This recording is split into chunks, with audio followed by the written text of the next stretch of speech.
right, folks, we're about to get cracking on this session. It's going to be a kind of investigation of WHO science, and we're going to use this format. We're going to try and challenge the idea that WHO is a straight broker on science. And we're going to break it into three sections. First of all, we're going to have opening remarks from the panel. Then we're going to go into what is the problem with the science here, and indeed is the problem. And we're going to have a little bit of fun with that. People reacting to statements that WHO has made, and whether those are true and fair statements, and they may be, and they may not be. They may be true but unfair. So we're going to try and get a sense of what the problem is. Then, as a group, we're going to try and investigate the question of why is this happening. If we find that the science isn't reliable or is misleading in some way, the question is why? Why would they do that? And I want to kind of crowdsource the answer to that question from this audience as much as from the panel. And then finally, how could this be rectified? How could this be reformed? How could it be changed? And again, I'm looking for crowdsourcing ideas. Is it a matter of governance? Is it a matter of, a different form of scientific engagement, or what? Okay, we're going to spend most of our time on the what part of this exercise, looking at what the problem is. I'm going to come back to that in a minute. But for now, I want to just introduce the panel. Thomas Nade from Imperial Tobacco, Ricardo Pelosa, I think you all know, from University of Catania, Summer Hanna from British American Tobacco, or BAT, I think we now call it, and Roberto Sussman from University of Mexico, who's a physicist and, as you all know, a very effective advocate.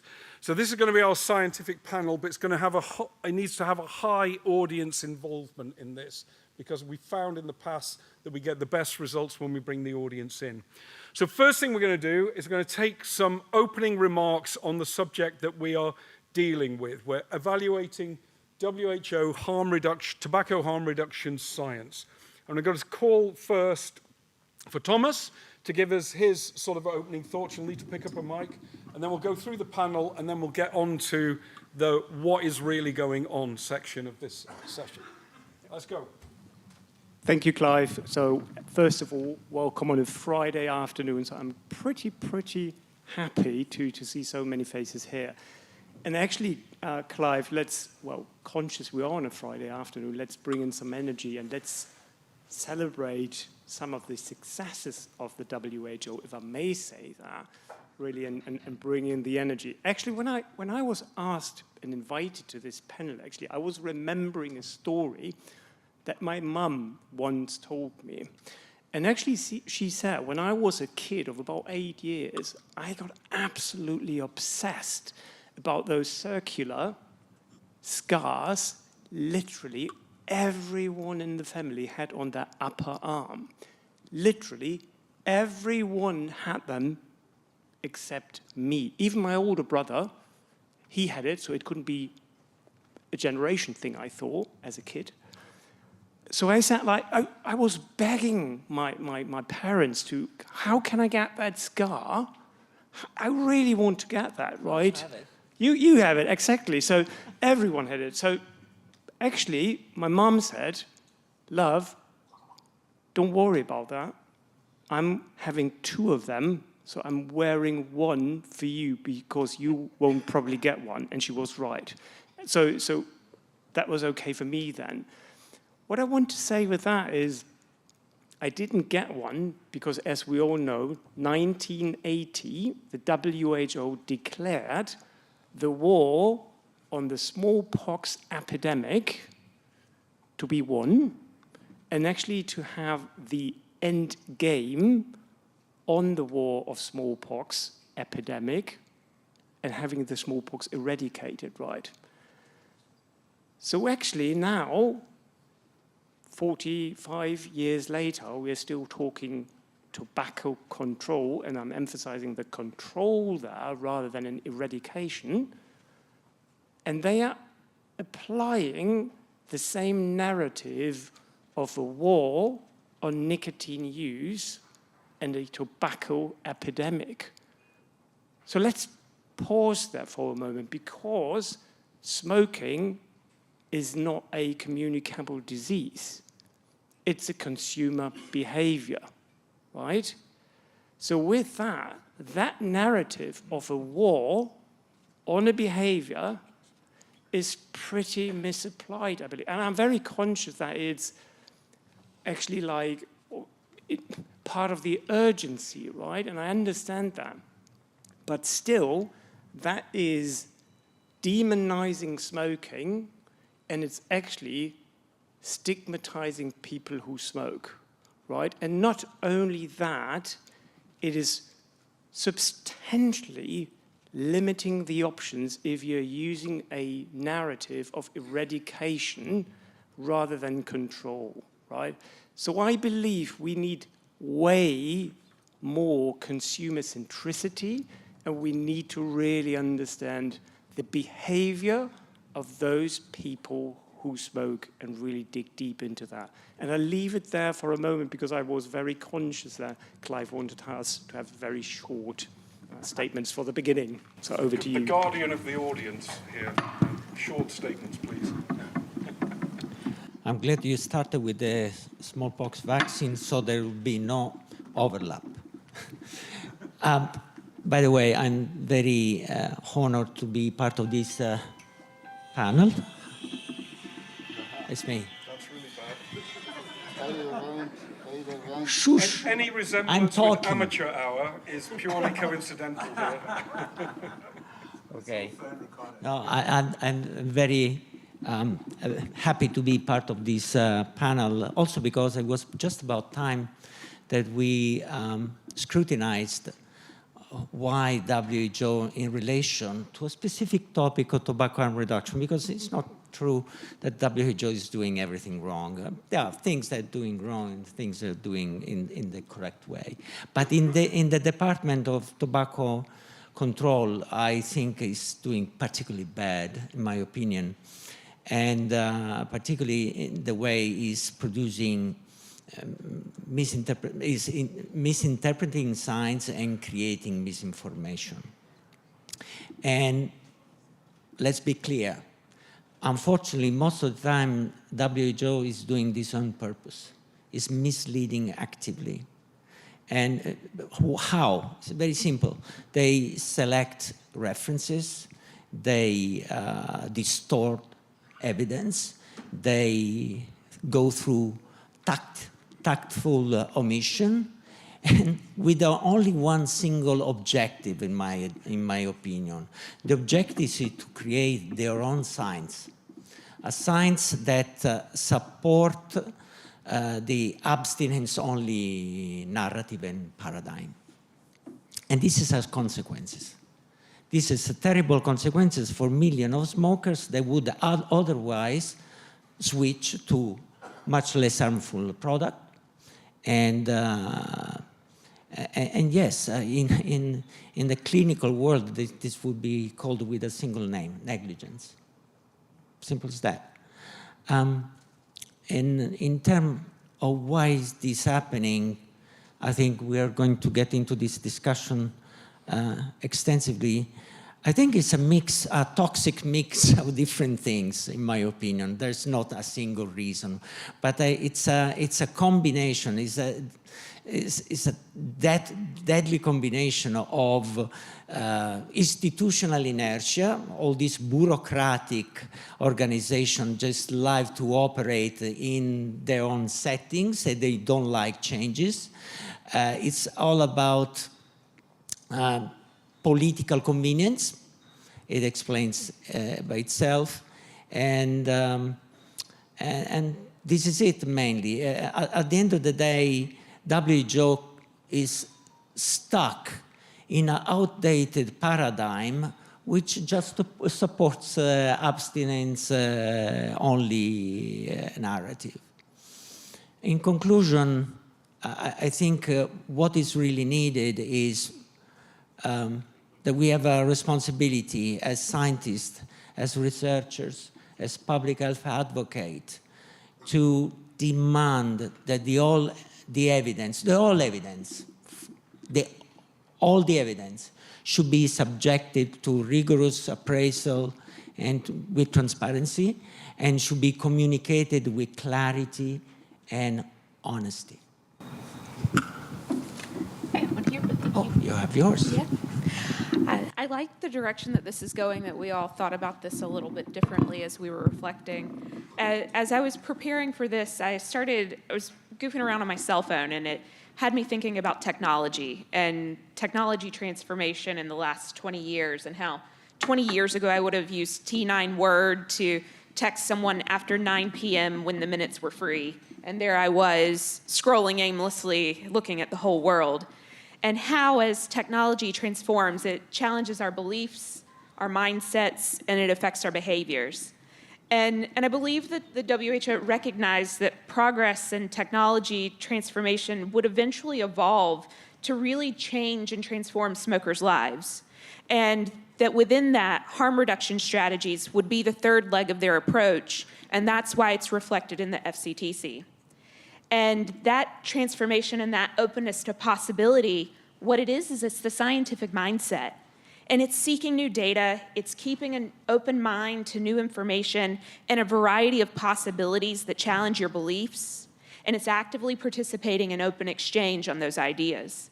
And it's not having all the answers, but it's the curiosity and the openness to retest your hypothesis in light of new information. And Article 1D, I think, reflects this, but unfortunately over the last 20 years, we've seen that scientific mindset and that curiosity erode. And harm reduction strategies have not adequately been explored or addressed. So what's happened now is that we have leading jurisdictions of tobacco control, countries like the UK or New Zealand, with progressive regulatory frameworks and remarkable declines in the rate of cigarette smoking. Meanwhile, the FCTC is still reporting 20 years later over 1 billion smokers. And to me, that's a failure of creativity and scientific process. And so while it's clear that there might be many views on the best approach to tackling smoking, it is in fact in everyone's interest to be a part of the solution. And that's only possible through open dialogue, a robust scientific exchange that includes all viewpoints, and collaboration to truly end cigarette smoking. Excellent. Thank you. Roberto. Thank you, Summer. Roberto. Marshall. Hello? Yeah. Difficult to say something that was not said by my colleagues. But I would like to reflect on history, how the emergence of the FTCT essentially, we have to recognize the first international treaty on health issue. So it's a great victory at the time. And it's a victory that encodes years of previous struggle against the spreading about the world the scientific results on the harms of smoking. And also at that time, the tobacco industry played a role that is not honorable at the time. And it was a great success. But it was a great success 20 years ago. And things have changed. But the narrative and the paradigm remains fixed. And this is a problem. But this is not outlandish. You can see it in many political issues. And here I talk as an amateur I'm not a political scientist, but as a personal experience, I remember being in Cuba. For us Latin Americans, the Cuban Revolution was also something epopeic.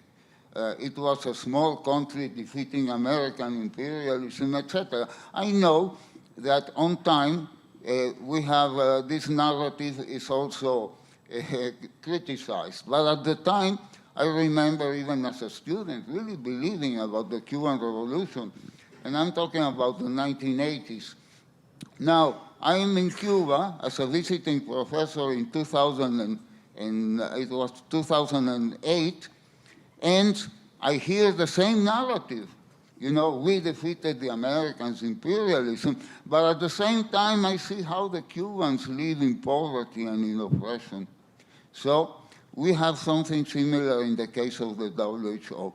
They the narrative is of a previous epopeic victory, but the reality is, as people have said here, 1 billion smokers, and a war mentality, like also the Cuban Revolution had a war mentality. We are defending ourselves from the American imperialism, and people had rational cards to buy food like in a war state.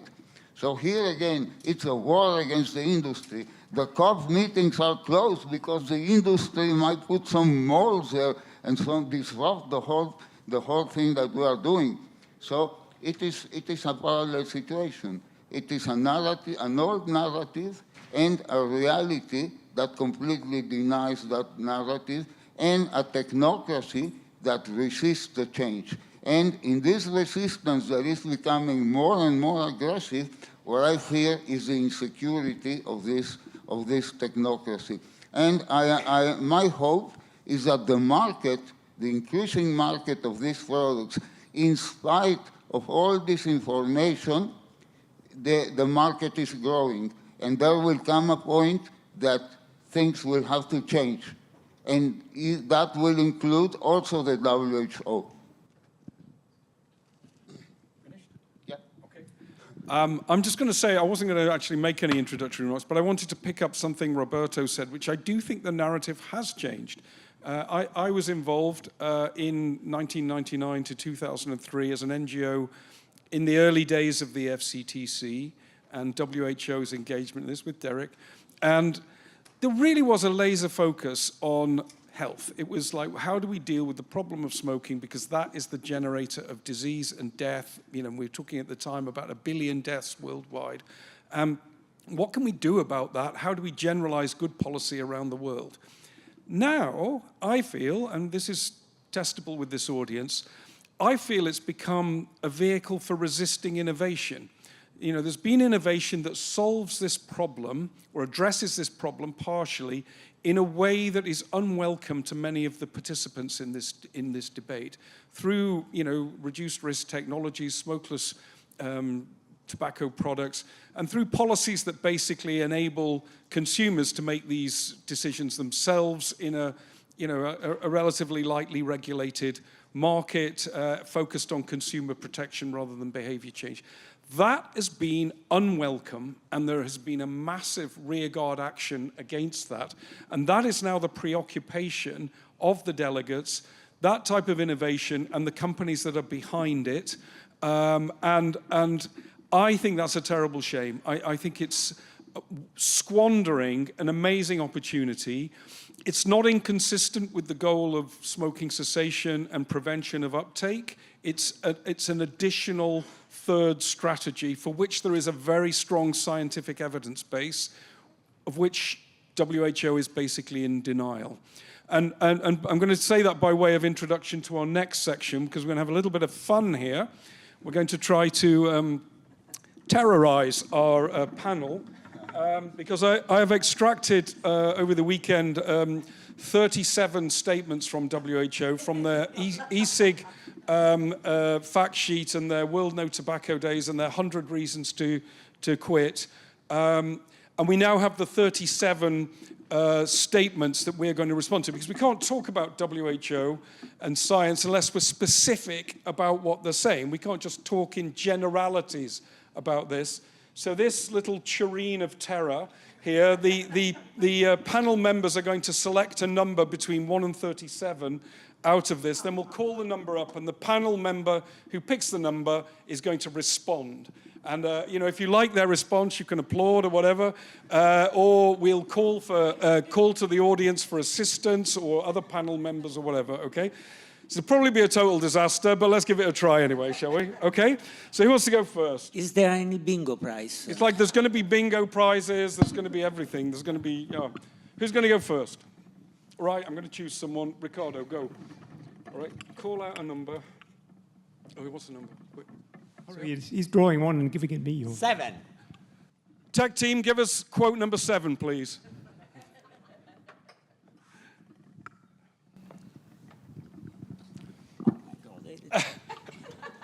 This is too difficult to address. what shall I say? Evidence reveals that these products are harmful to health and not safe. Where shall I start? It's going to take 1 hour. No, you've got to be really fast here. Very fast. Remember, The evidence reveals exactly the opposite. And most of the evidence that is confusing simply because the population has been subjected to studies are also previous smokers or previous smokers, so there are confounders effects involved. So many of the harmful health, the negative health effects that have been measured are basically measured because there was a previous history of smoking tobacco combustibles. In reality, to address this question, you really need a completely different approach, which has not been done so far. For example, to study vapors who never smoked in their life. This is the only way to address the problem of absolute risk. Okay, because of course, in that department, WHO is correct. We don't know very much about absolute risk and what's going to happen in 20, 30 years. Of course, all the toxicology is indicative that, we are not going to be developing any major disease in the short term of our lifespan when we switch to these products. But if I put myself in their shoes, I agree this is a sort of question that needs to be addressed. And to address this question, we really need a completely different approach, which is not being, produced to date. So there's no evidence. all right, okay. Anyone in the audience want a really quick follow-up on that? Can improve on Ricardo's answer? Yeah, someone there. We need to be really quick with this because we've got like a million things to do.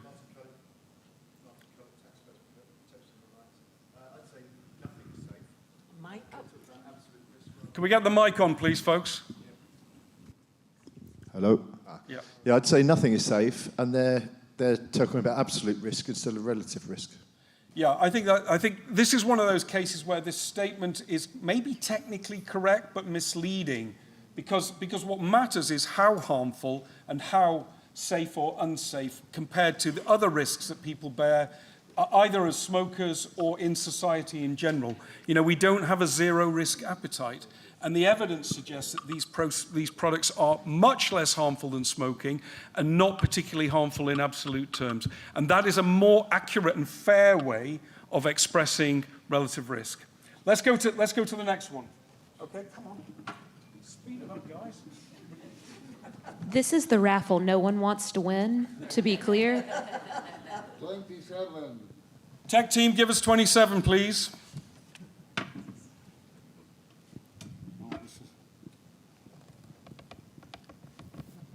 Okay. What? Okay, so heated tobacco products expose users to toxic emissions, many of which can cause cancer. Hello? By the way, you're allowed to say this is totally true, totally fair, and totally right if you want. I haven't selected them in that way. What I would say is very simple. Air, water, food satisfy the same properties. Absolutely. Rice, you have arsenic, and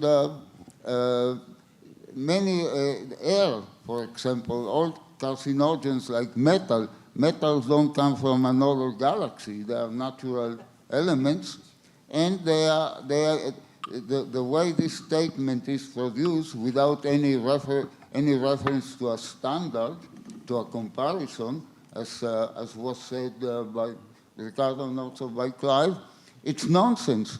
It contains, it exposes, everything. Air, water, does the same thing. So this sentence is essentially nonsensical. I don't think I can say anything more that would involve a more technical evaluation. But the way what is written here is nonsensical and non-informative. That's spot on. A chemical that can cause cancer is present doesn't mean it's present in sufficient dose and exposure to cause cancer when using this product. You're inhaling now. Yeah, so- we're inhaling stuff Yeah, all the I'm time. Yeah. inhaling something that might cause cancer. Particularly think- with this audience. So I think let- any such statement needs to be compounded by a quantitative risk assessment. Exactly. Let's go to the next one. Somebody, Summer, your turn. Since Come on, I'm let's get one But out. when you pick That's up enough. a number, pull it out in order to avoid repetition, okay? Absolutely. 16. Tech team, give us 16, please. Oh. This is a long one, but basically the long and short of this is, are second-hand aerosol emissions from vapes harmful? Okay, and there's a bit of an extension to this, but if you just respond to the first The sentence. question in itself is a book. Secondhand emissions for ends. So with secondhand emissions for ends, I think what we're really talking about is exactly what we were saying here. It's quantitative levels and an overall exposure. We know that the amount of toxicants within ends emissions is significantly less than cigarettes. Their duration in the environment is significantly less than cigarettes. And by way of that, the user or the secondhand exposure to those is significantly isn't even an appropriate word because I don't have a better word to demonstrate how much less they are than cigarettes. And so for me, this is what it boils down to. Roberto, do you want to say anything? Because you're one of the experts on this. That's great. Okay. Yes. Quick one. No, just to say that comparing environmental emissions from these products with tobacco smoke is overkill. It's absolutely overkill. We need to compare them with normal aerosols that we see in everyday life, cooking, cleaners, odorizers, and even with pollution. Because you might say that pollution level, let's say in a clean city, is low, but it's constant. You're all the time breathing it. On the other hand, vaping is intermittent. So there is an emission, and the vapor is not glued to the device 24 hours, so it's not a continuous emission. And so once you do the right calculation, bearing in mind the exposure time, not only the exposure substance, then these aerosols are really, really very, very, very minor pollutants.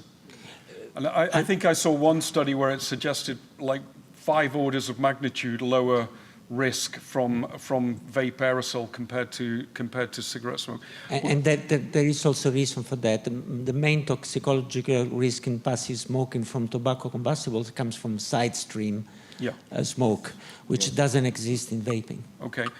Thomas, do you want to pick a number? I have it, 19. 19.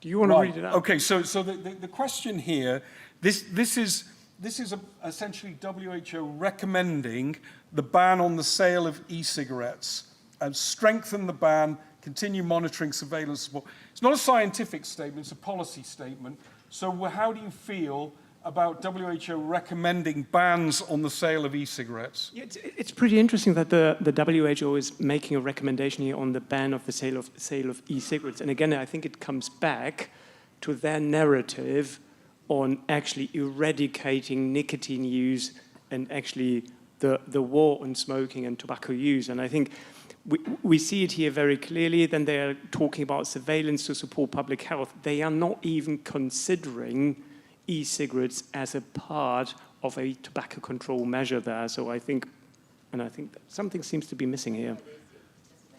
I'm going to open Yeah, this up for the sentence is quite weird, as if something is missing. Okay, so the statement was basically really about WHO endorsing bans on e-cigarettes. And their advice is to strengthen the implementation of the ban, monitoring surveillance, and support strong enforcement. Any views on what's wrong with that or why that might be an incomplete way of discussing that policy with a member state government? Yeah, I think also Deborah touched on that already. So what we see in Australia, for example, is that there is a big shift then towards illicit, and that may pose an even bigger risk then. So it's kind of making assumptions about what the effect of a regulated ban would actually be, and that it would somehow stop prevent the sale. Any other question? Any other thoughts on what's either what's missing here in this advice or what's wrong about this advice? Anyone from the audience? Hang on, somebody down there. Yeah. Just say your name, where you're from. Yeah. Alexander Nussbaum, Philip Morris, Germany. Of course, this doesn't. As with all these statements, the context is missing. WHO is asking for bans in countries where cigarettes are sold. So on Mars, where you have no nicotine use, I think this would make sense, but maybe not on Earth. Yeah. So there's no call here for bans on the more dangerous products. There's no mention of those, and there's no mention of the interaction between the sale of the safer products and the sale of the more dangerous products. There's missing context. There's missing context regarding unintended consequences. Do you want to comment on this? Okay, down in the far corner over there. And then I'm going to move on because we've got a lot to get through. Thank you. Alexandre Lucian from Brazil. I often, when I debate with anti-vaping organizations, I tend to use the following argument. Even if we dismiss all the science, when I started vaping, 2015, we didn't have the demographic numbers of countries that regulate vaping, and we seeing smokers declining and vapers on the rise. And I think we're going to wait a little bit longer, about 20, 30, 40 years, to know the impact on the health, on less cancer, less diseases. But right now, even if I don't use science, I have all the data showing that e-cigarettes works when they are regulated. We had the diminishing of youth vape on the United States after regulation.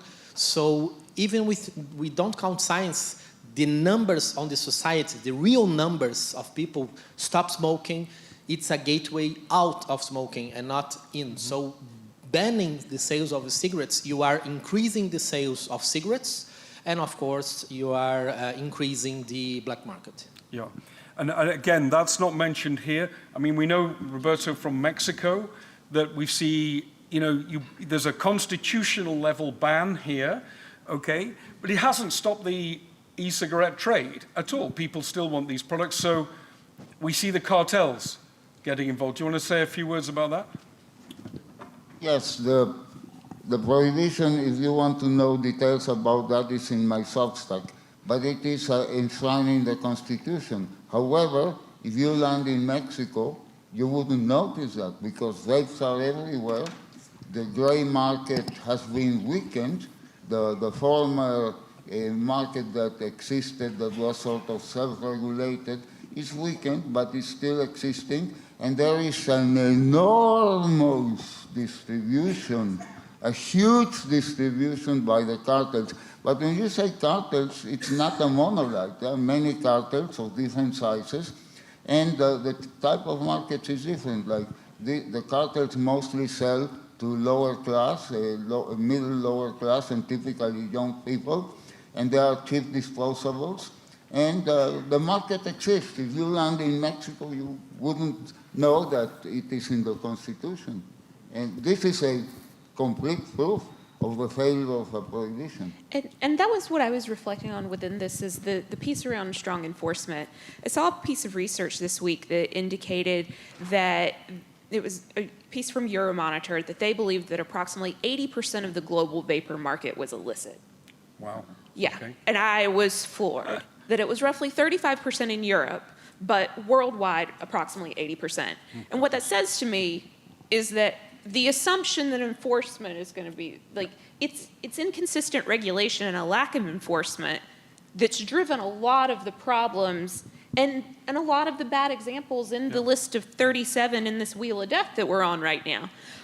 But that for me is the real failure in this. It's the inconsistency in the approach that's rapidly closing the door on a sensible and scientific conversation. I think that's a really important point about this statement. So I know we're dwelling on this longer than I'd intended, but when they say strong enforcement, that's a rhetorical gambit because they've not taken into account evidence on how enforcement works. And we've got plenty of that from the illicit drug market.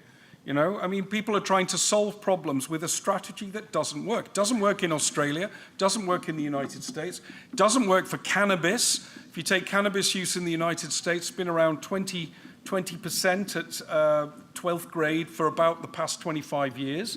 And there's a lot of effort goes into enforcement on cannabis. So here is something that sort of has an internal logic to it, but when tested externally against reality, it falls to pieces. So that's another piece of wrongness in this statement. Okay, we're going to go to the next one now. Ricardo, something really scary coming up for you, I think. It's a 9. 9. Okay. Right, this is about the long-term. We don't know the long-term effects of, you know, vaping, heated tobacco products, pouches, and then there's chemicals that are known to cause. Okay, yeah, if you take enough of them, it's a little bit like the earlier one that we had. But Ricardo, your response to this?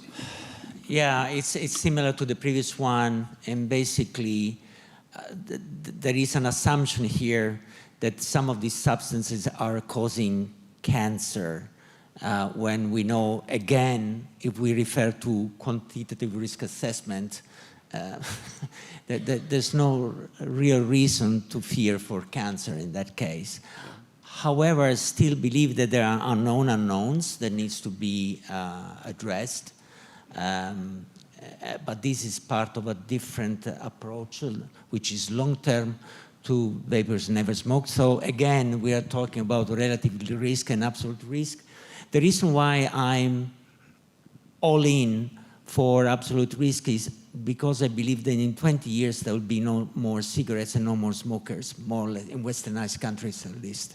And the problem of absolute risk will be then important, so why not to address it now instead of waiting another 20 years and addressing it now just to reassure the public, to reassure consumers, just to say, look, there is some risk. Nothing is risk-free in this life, of course, but we have made a very precise quantitative risk assessment on these different constituents that we can still measure in their aerosol, including the knowns and the unknowns. I'm referring to untargeted evaluation of, but in substance, this is really unsubstantiated statement.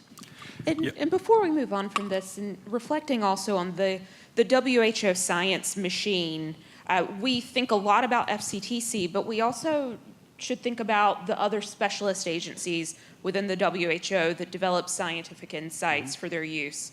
And in this one, I think about IARC. So right now, INDS are listed as a priority for evaluation with the IARC. And so this is a tiny little specialist agency sitting in France that most people don't know much about, but they see the impact of their work quite regularly in the media. So if you think about Diet Coke and aspartame causes cancer, grilled meats cause cancer, aloe vera causes cancer, those are all insights from the work of IARC. And what they do is that they do not contextualize the risk of cancer, only the hazard of it.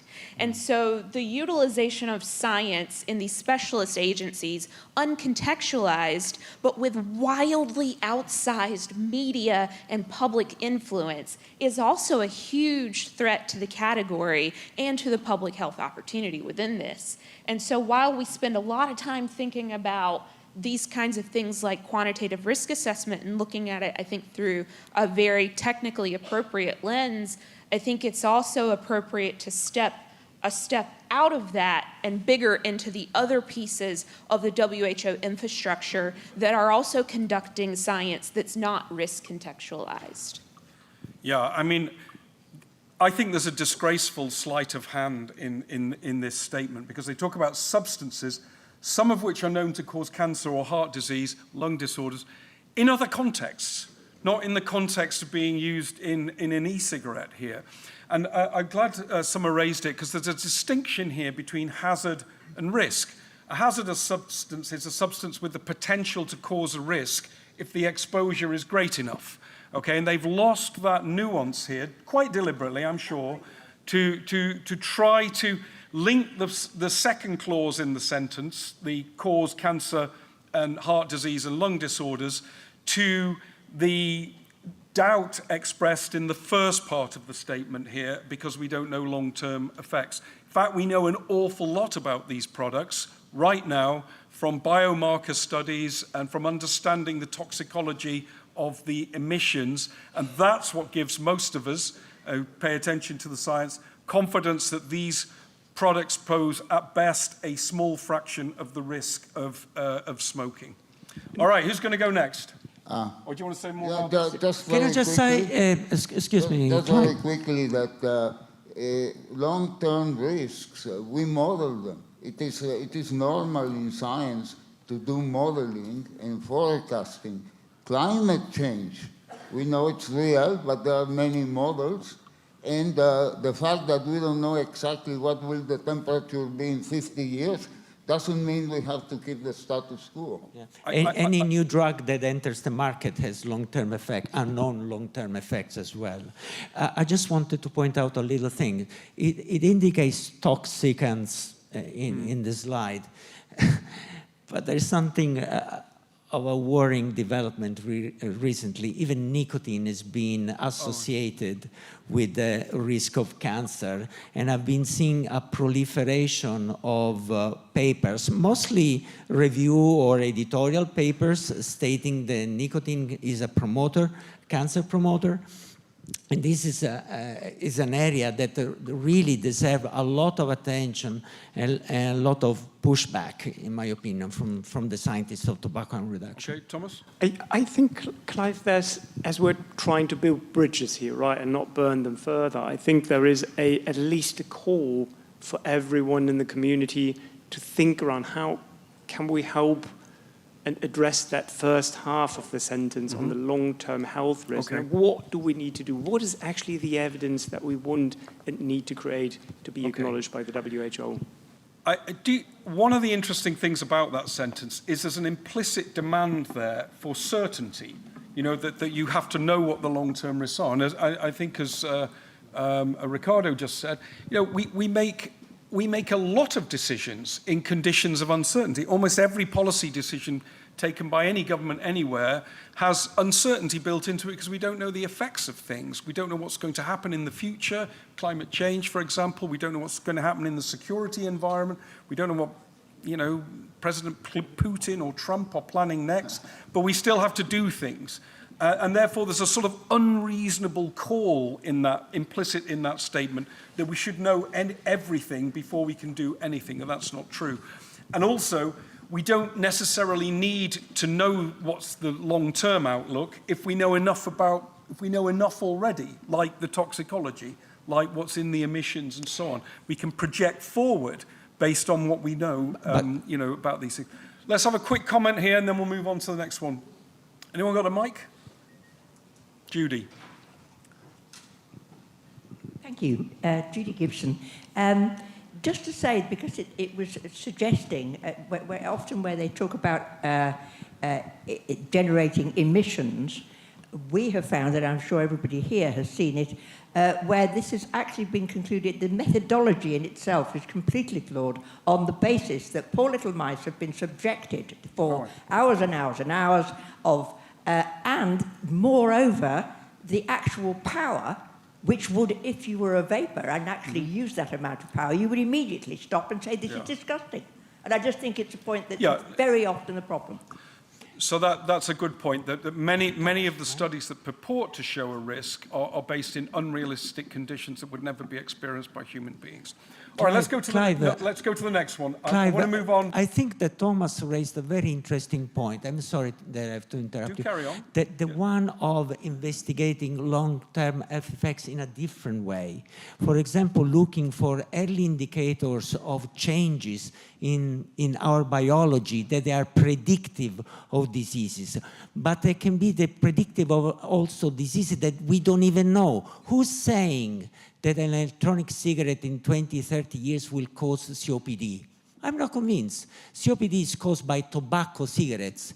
E-cigarettes may at least cause some new type of disease that we don't even fathom in our mind. Next number. No messing, please. Summer, come on. I want to move it along a bit. 13. 13 guys, please. Oh my God. Ivali. Oh. Okay.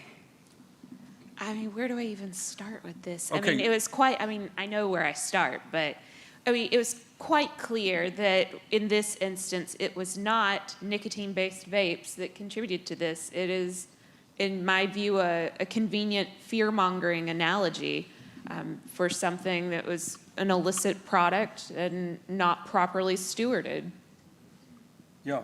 I mean, it's not this quote actually runs on to say other chemicals may have been involved, and that what we get with this, and if you look at that, the sentence includes a common additive in ENDS. Well, ENDS means electronic nicotine delivery systems. Okay, so they're kind of taking a really nasty health effect that was triggered by an additive that can only be added to THC vapes and is only ever used if it only serves any purpose, and they're implying that that could be used in nicotine vapes. Okay, and you know, there's a whole report on this in their TOBREG report, which goes into Ivali, and that's all about tobacco and all about nicotine, not about cannabis.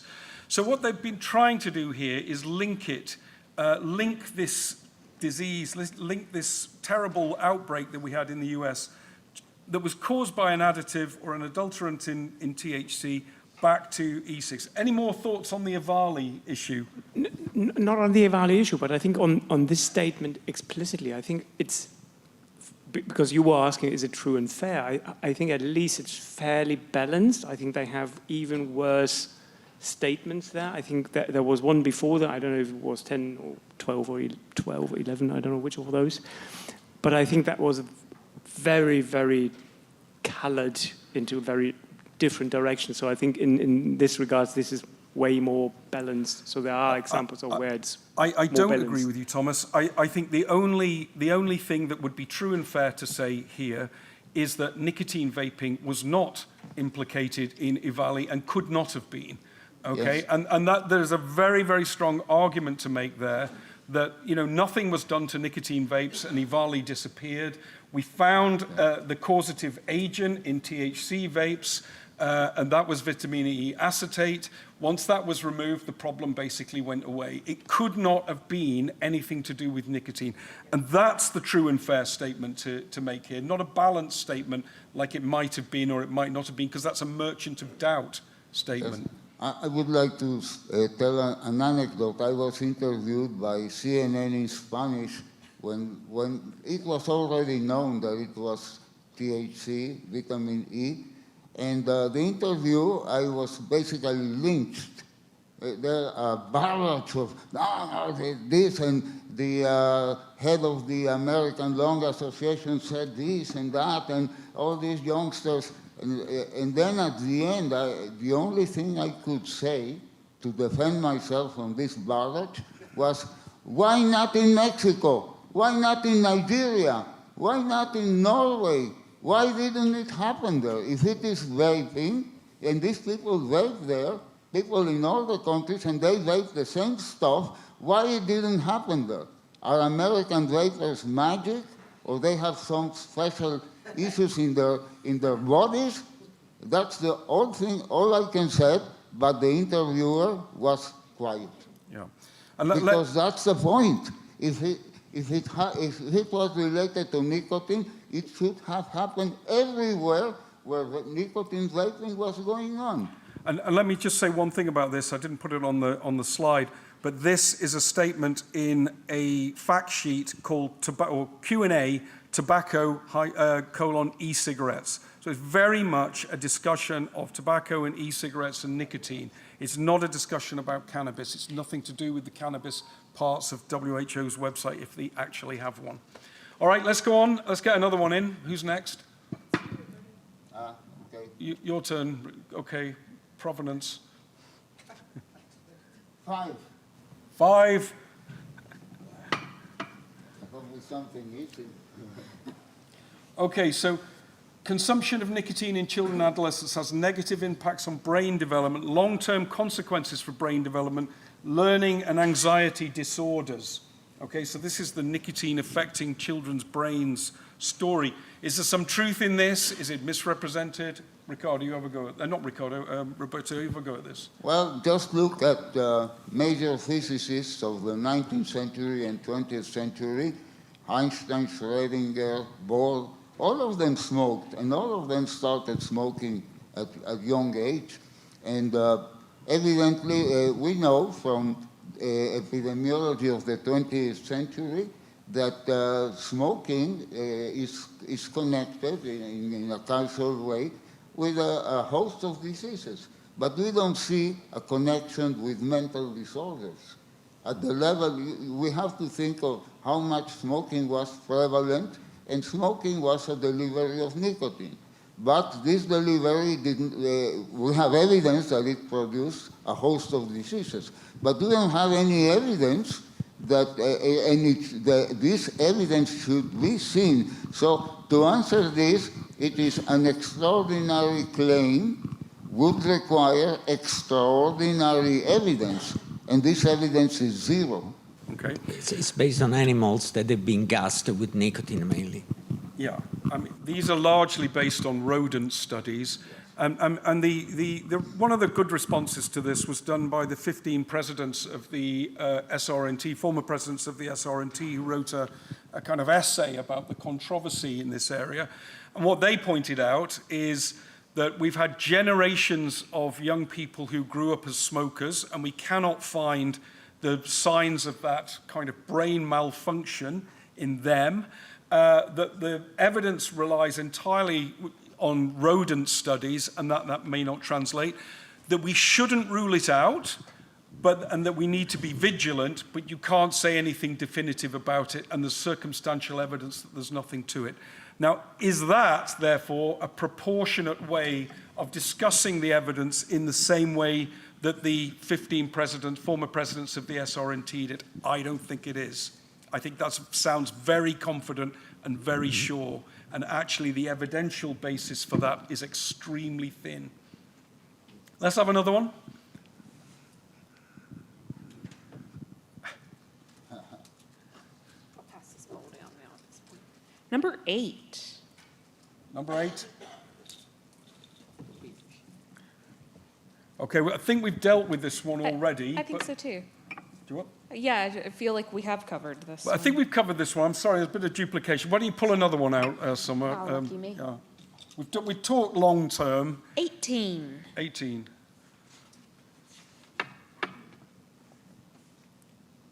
Okay, so it's a Q&A this, so there's a question. What role do ENDS play in smoking cessation?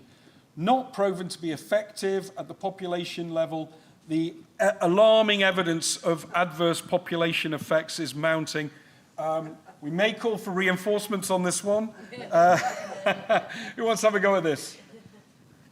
I mean, I think this morning, Mariva Glover, she showed some really interesting research on this very thing and the journey over a 4-year period that people make with the role of ENDS in smoking cessation. I personally found her work quite compelling. Conveniently, she's in the audience if she wants to talk more about it. It says to me that this statement might not necessarily be the most accurate.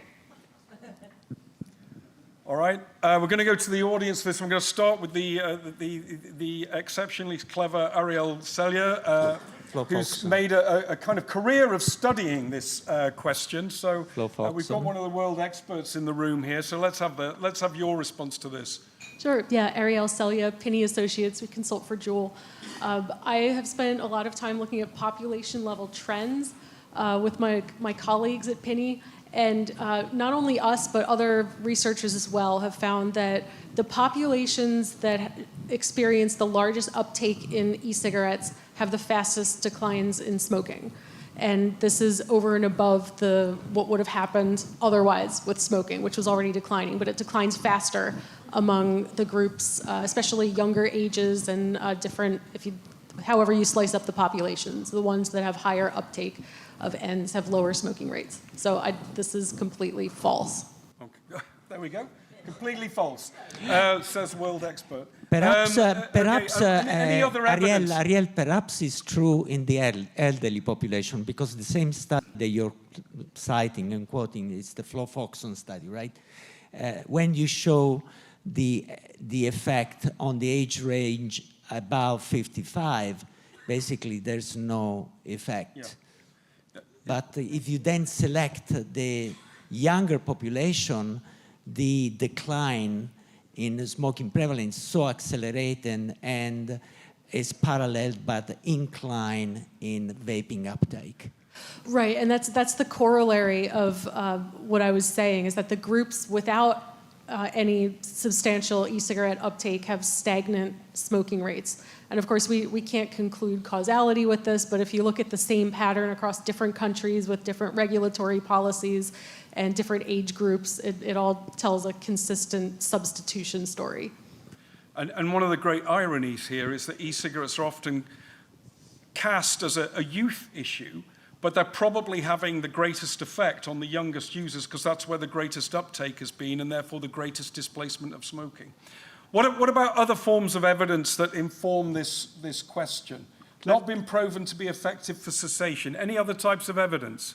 Clive, I was discussing with Konstantinos yesterday actually on that one, and I think Greece is a good example for that because what you can see that the uptake of e-cigarettes in Greece and a decline in smoking rates. Again, we're not talking about causality but correlation there, but I think that might be another example.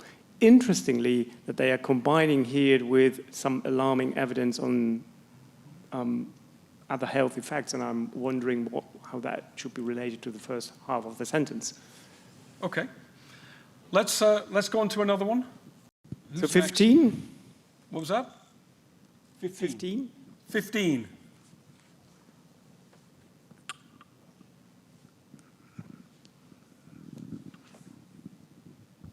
Oh. All right. So I would agree with that. Nicotine is addictive and probably even add it's not risk-free. Okay. Nicotine is highly addictive. Anybody want to... That's a very commonly asserted statement, but what does it actually mean? Anybody want to get in the ring on this one? Yeah. What's highly? Okay, in my professional life, I've been caring for many, many smokers. And many times you hear stories of people smoking even 2 or 3 packs a day. They woke up in the morning and they decide not to quit. They decide just to quit the cold turkey.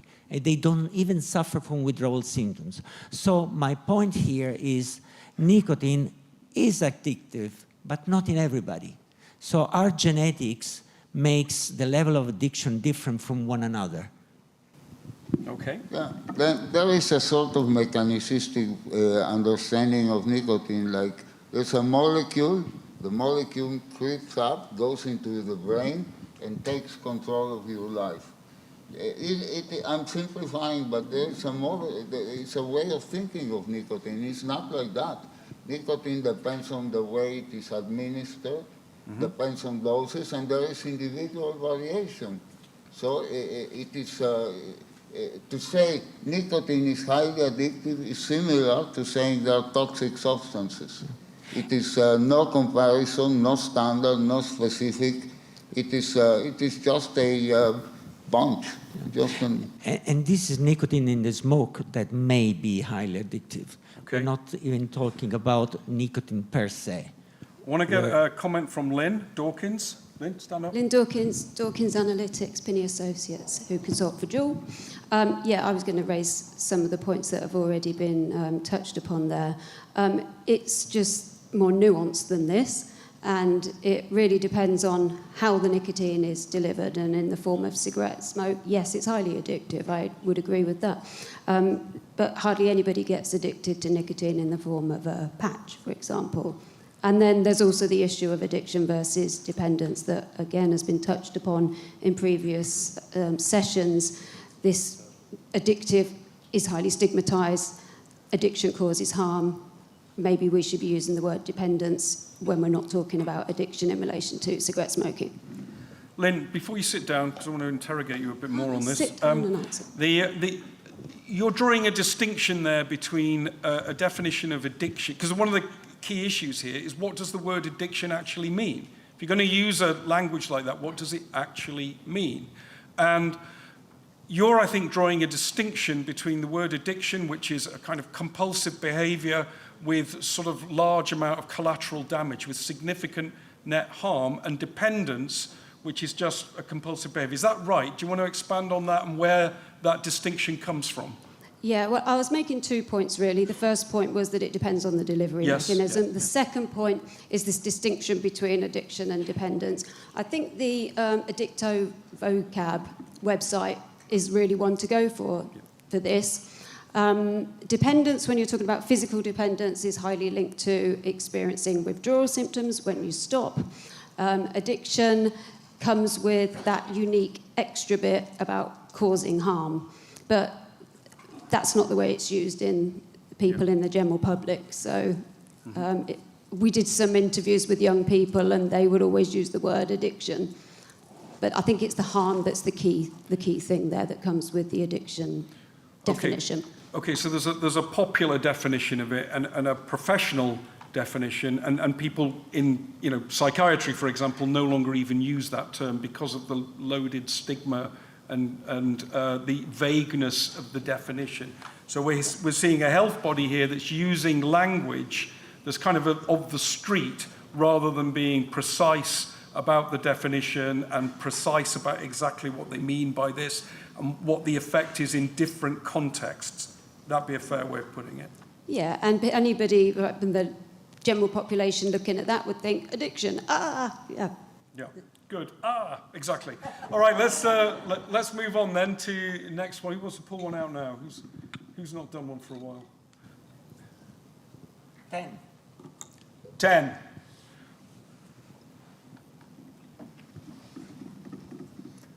Okay. Dual use. Okay. Dual use is at least as dangerous, more dangerous than smoking conventional cigarettes or using e-cigarettes alone. What's wrong with that? Where does it come from? It's that people don't know very much about dual use per se. It's not a dichotomic semantical term. Dual use is a range of exposures. So a dual user can be somebody who's gone from 1 pack a day to 1 cigarette a day, and to me that still represents harm reduction and advantage. However, other form of dual use, when somebody is reducing from 20 to 15 cigarettes a day, of course, because of compensatory smoking, that would be at least as dangerous. So the problem of dual use is that there's very little empirical research showing the difference of the different level dual use. And that allows the WHO and many other scientific society to make very oversimplistic statement about dual use. Does anybody else want to have a go? Thomas? Yeah, and I think it's quite irrespective of consumer behavior again there. So because consumers may need to adopt to those alternative products, they may need to get used to it, and they're experiencing a journey. And I think this is what we need to respect, is actually that every consumer is different, and that it may take a time for them to actually transition away from smoking. Okay, I'm going to stand up for WHO for a second. You can try and knock me down. So the argument, this argument comes from observations that people who are dual users often have higher levels of toxicants in their, biomarkers in their blood, saliva, and urine. Why might that be? Because of the compensatory smoking in those who are not minimally dual using. Yeah. Does anybody want to have a go in the audience? Oh, here we go, Ariel. Of course, it's useful to have actual experts. Let's go. There's a lot to say about this, so it's quite an interesting question. Yeah, this could be an entire panel on its own about dual use. One of the other issues is that dual users tend to be smoking more heavily to begin with. It's an apples and oranges comparison. There's also a selection bias in a lot of the studies on dual use. Like think of the PATH study in the US where a lot of this comes from. At some point in time, people get surveyed and categorized into whether they're dual users, exclusive ends users, exclusive smokers. And that, because the survey takes place at an arbitrary point of time with respect to their personal trajectory of when they started ends and where they might be in this process, it drops people that have successfully switched already because they no longer count as dual users or smokers. So it drops them from the analysis and it produces a negative bias, a pessimistic bias. Yeah, exactly right. This is a way of filtering the population into people who generally are more dependent and more intensive smokers. Maria, do you want to say a word on this? I'm going to wrap this section up in a minute because we're going to run out of time otherwise, but we're doing well. Hi, the term dual use is also part of creating a narrative and another label that can be stigmatized, can stigmatize a group. It's actually, what about the people that have access to a range of nicotine products and they use more than 2 different products? So I think it particularly was created to stigmatize people who vape and smoke, but there are people who vape. They might occasionally have a cigarette if they're out partying. They also use oral nicotine pouches or snus. And when there's a wider range of nicotine products, we'll have multi-use. You know, it's just it's just rhetorical creating labels. And I think one other quick thought on dual use is that unless a smoking cessation method is 100% and immediately effective, people will go through going from exclusive smoking to abstinence or pure vaping. People will go through a period of abstinence, smoking, and they will effectively be dual using through that period as well. And that smoking is never really thought of as dual use. It's just in series rather than in parallel. I'm going to move on. I want one more, and then we'll go into the why is this happening. And I'm going to get views from the audience on this. So get your thinking caps on. Why is this happening? Is it as bad as I'm making out as well? So, yeah. Okay. Worse. Come on. Suspense. 25. 25. 25. Let me pull it out. Oh, here we go. So this isn't a scientific statement, but well, it is in a way. It basically asserts a principle. This is from guidelines to the implementation of Article 5.3, but it basically makes an assertion that nothing that's in the interest of the tobacco industry can ever be in the interest of public health. Is that factually correct? Is there actually a zero-sum game here between health and the tobacco industry, yes or no? Well, this is very similar to what I said when my first intervention. It's freezing a narrative that could have had valuable elements in the 1990s, and it is frozen now. It is like Fidel Castro in 2006 glorifying the Cuban Revolution when not noticing that things have changed. All right. Does anyone else want to comment? Anyone from the industry or Ricardo? I may comment about the irreconcilability because things have changed from the last century, I think. And now the tobacco industry is actually producing nicotine delivery systems. They are far much safer than the existing tobacco cigarettes. So I see this as a reconcilable aspect of the story rather than irreconcilable. The irreconcilability, I think, it's in the head of public health people, that they want the status quo. I remember when this was agreed in 2008, and I remember at the time saying, who's thinking about the snus experience? You know, by then, we had a tobacco product made by a tobacco company was responsible for the lowest rate of smoking in Europe, if not the world, and then a measurable impact on cancer and so on that was much lower in Sweden than it was in the rest of the European Union, where these products were banned. I'm like, well, doesn't that clash? You know, if you have a principle and you say it's fundamental and irreconcilable, you know, what happens when you have a counter case like that? What happens to the principle? You need to change. You know this from the laws of physics. If you find an observation that, you know, defeats general relativity, it's over for general relativity. You know, so it's like, you know, you've got to think about this when you make a bold claim that it's a principle or a fundamental idea. What happens when that is defeated? The problem is timeless. It's a timeless statement. It is frozen. Yeah, and you know, since that was agreed, and it was agreed at a time that we had the snus experience to draw on. Obviously, we've now generalized that idea, the proof of concept in Sweden, to vapes, to heated tobacco, to pouches, which could all have the same sort of effect.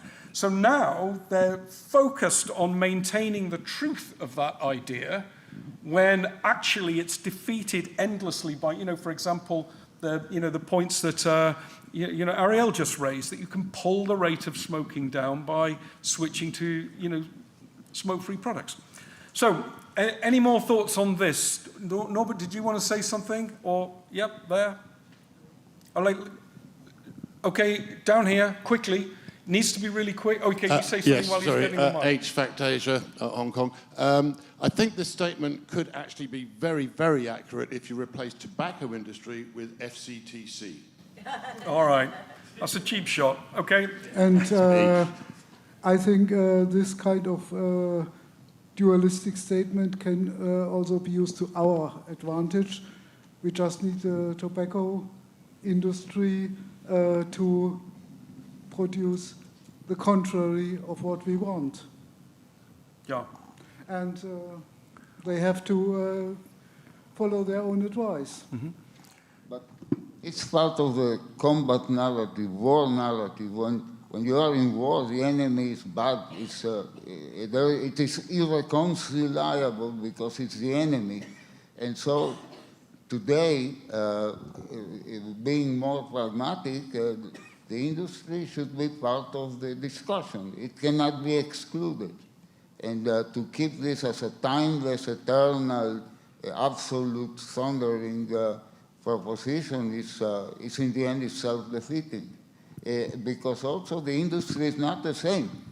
It's not the same. The industry has evolved, and also the conception that this type of statements have of the industry is like a monolith. And finally, which industry? What is the biggest of big tobacco? Is it Philip Morris, BAT, Japan? No, it's the Chinese industry. And the Chinese industry is not alluded here. The Chinese industry goes into the COP meetings and sits down there, and nobody says anything, and this is the real big tobacco. There's a really good point there. I thought it's really important that the industry isn't one monolithic thing with a single controlling mind, and that there is differences between companies, and frankly, there are differences within companies about their view of the future. And that's something that's often forgotten when people just lump them all together as big tobacco. But another point is public health policy interest is now shifted into nicotine eradication. In that case, the conflict will be irreconcilable. Yeah. If you're focused on abolition and eradication of nicotine, then obviously it's a fundamental problem. But that's not where this came from. I'm going to move to the next stage now. We don't have very long, so could we just go to slide 38, please? I want to now ask for views on why we're in this situation. We've done the what. We spent a lot of time on that. Appreciate that. But I think it was interesting. Some good points came up. Why is this happening? Would anyone like to venture a theory on that? Yeah, Derek, you should know. I would just give one of probably many interpretations, and I'd ask people to look at the arcane 8th report of the WHO Expert Committee on Tobacco Products Regulation. That's where you'll find the origins of many of the statement.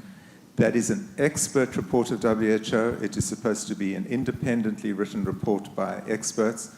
It was funded by Bloomberg Philanthropies and acknowledged as such in the text at exactly the time that the funder had a very clear interest in ensuring that tobacco harm reduction never took off. That is both a conflict of interest under US IRS law, and it also represents a violation of the WHO principles of not allowing the funder to have an influence on the process. It should have been funded by government. And the proof of that was when I was heading the non-communicable disease program, there were efforts to fund the changes to the hypertension guidelines by the pharmaceutical industry. And they thought that if they have 5 pharmaceutical companies, it'll mean that it won't be a conflict of interest. Well, obviously it would, because they would all benefit if the guidelines change. And we stopped the whole process because it was a conflict. This is exactly the same conflict, and it besets the process. Okay, so there's a big point there, which is sort of biased scientific advice, but it's not accidental. They've purposefully seeked out experts that will give them that advice that supports a certain narrative, and that narrative is coming from outside WHO potentially. Is that a reasonable way? Okay, any other views on where this kind of, why would they want to do this if you agree that these things are bad? Why would they wish to do that? Does anybody have a view on that? Because they're worried. If smoking tobacco endgame is going to happen, they will be rendered useless. Okay, so this is the point that if there isn't a lot of harm, if there isn't, death and disease and really bad things happening, there's no real role for a control-based, effort, because there's nothing to control. It's the reason we don't have coffee control. Is that essentially what you're saying with that one? Okay, so there's a sort of institutional bias in favor of finding harm because it's part of that organization's mission. Okay, any others? And I think the point goes really back to the narrative. We're not talking about a narrative of control. We are talking about a narrative of eradication and an end game. Mm-hmm. So there is not much of an option. So the only option is to actually drive consumers into the abstinence. There is no other option there, and I think that is going back to that. Okay, so I think a really important point here is what is the actual goal?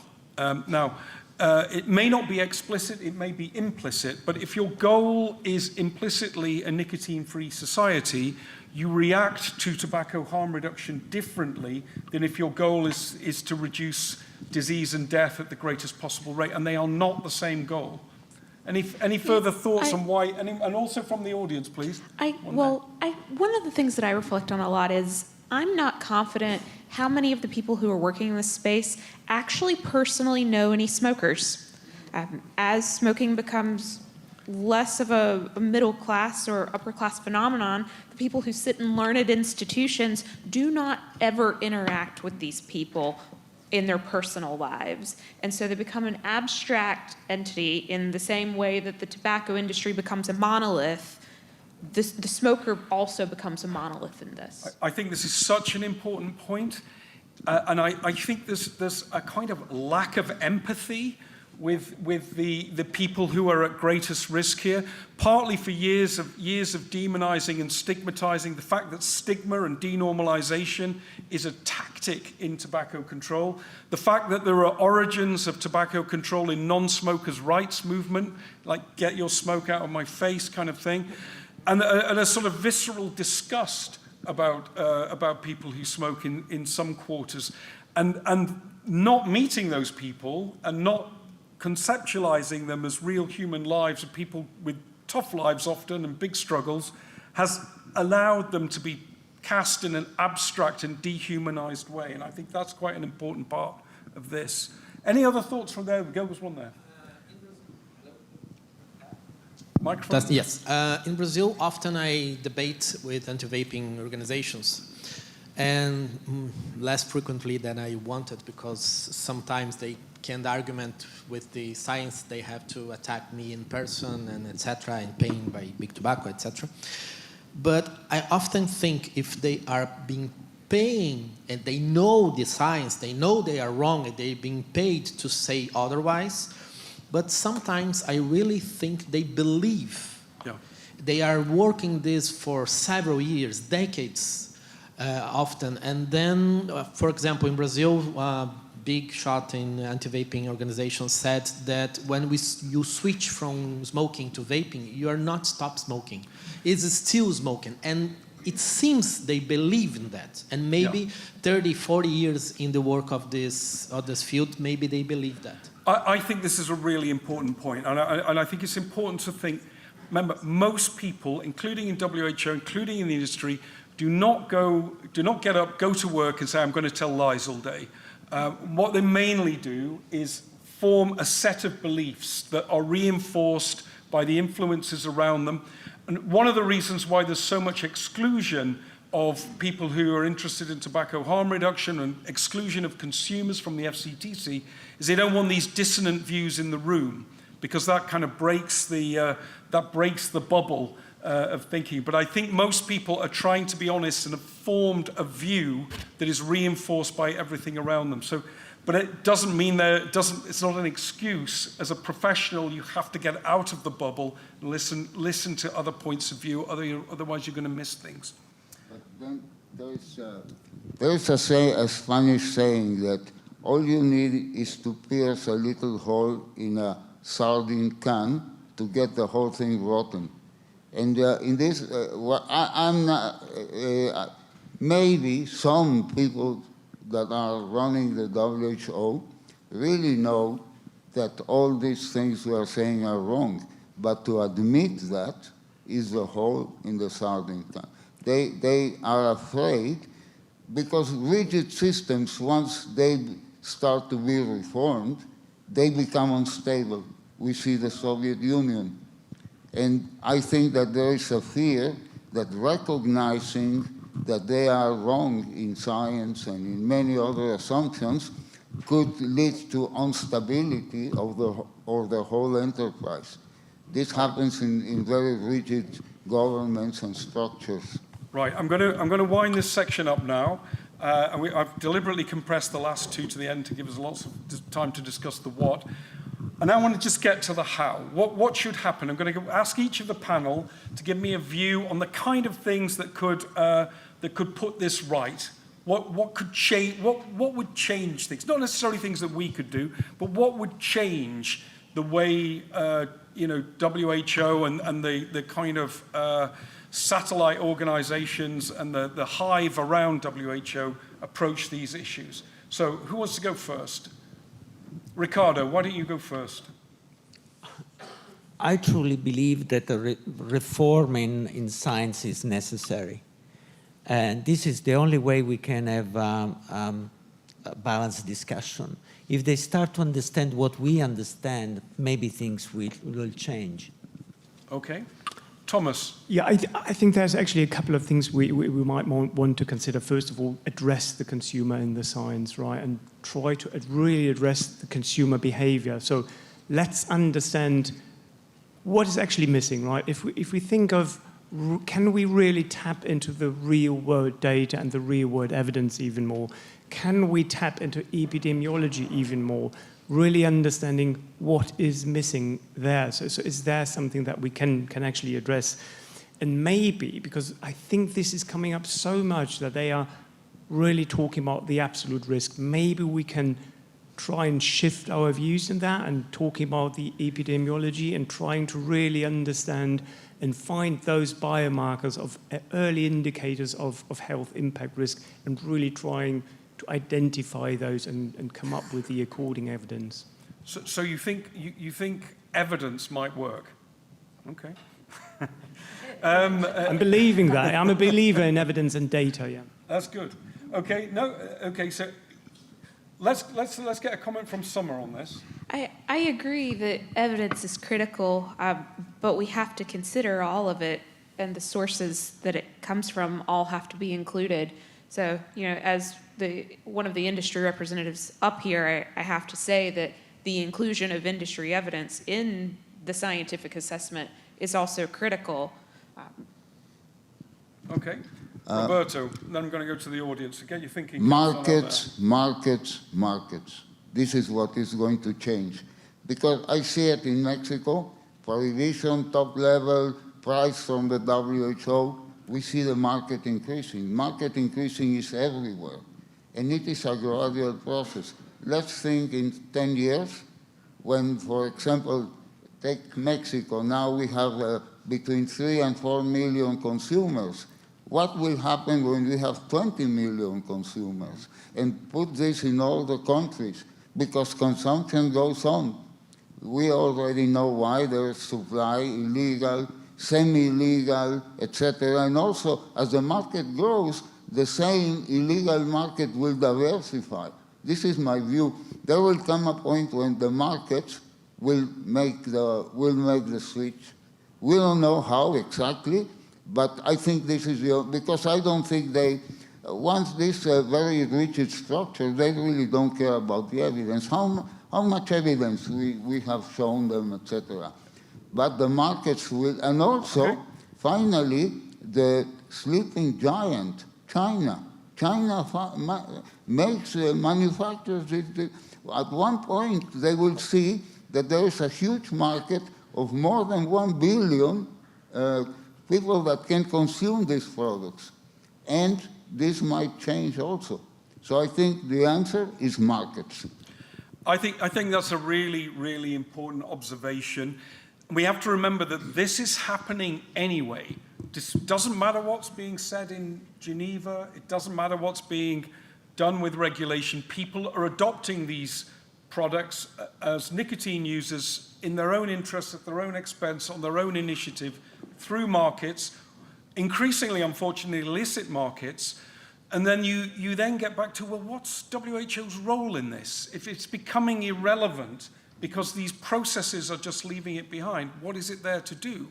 And it's actually going to be about reasserting, lawful markets, creating regulated markets, creating, safer products, not trying to stop people getting the products that they actually want to get. And I think that a new mission for WHO in this, which is to kind of get a grip on what's becoming increasingly lawless.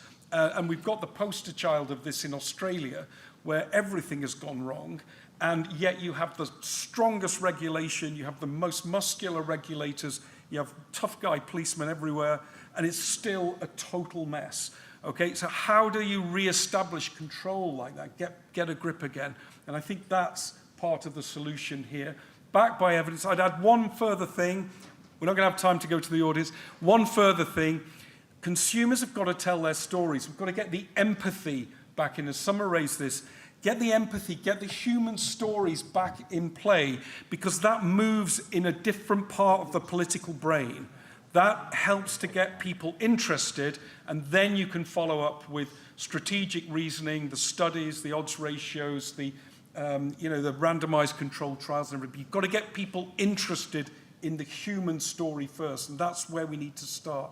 Engage and then explain. Everyone, I'm going to draw it to a close now. I want to thank the panel. Great job, particularly under the stress of a random statement generator. Thank the guys at the back there for speedily turning over the numbers. And that's it. We're winding up for the day. Thanks very much, everyone. Enjoy the evening.